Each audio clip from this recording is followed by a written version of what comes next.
I'm Mara Tasker, and I'm the writer-director of Sheila Scorned. Sheila Scorned is a grindhouse thriller about a woman who is an exotic dancer who uses her sexuality to lure men in and is ultimately out for revenge. So about 6 months ago, I was reading the news one morning online. Of the 10 stories that I'd read that morning, probably 8 had to do with some sort of assault or abuse against women. Acid burnings the world over, and the uprising in Tahrir Square in Cairo, and the gang rapes that were going on at night with the women there. It left me feeling very violent and very pinned up against a wall. Rather than being able to sort of hold any kind of real conversation about it, all I could see was red. What it made me want to do was to physically go to Tahrir Square and get back at any of the men who had used any woman's body as a battleground for their political hatred.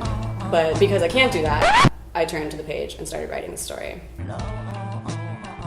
So Sheila Scorned is about a woman who is an exotic dancer who has a flair for the wicked, and she's a little bit left of center. Sheila is a dancer by choice because she wants to be, because she's good at it, and she sort of enjoys her sexuality, and it gives her a sense of power. And on stage, she's at home, and she's comfortable, and she's peaceful, and she's out for revenge.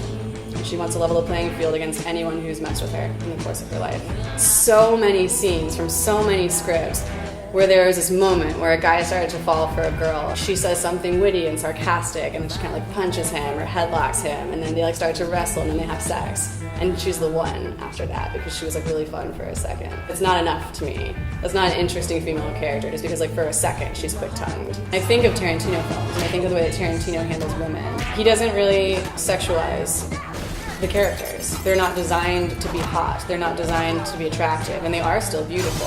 I think this film needs to be made because it's just a chance to unleash the wild in a woman. It comes from, again, a sort of place of investigation and of passion and of hope that there's more conversation to be had. Looking at sort of current issues and where women are in the world and the lack of voice that I think so many of them have, like so many of us have, this is simply my attempt to add another voice into the mix.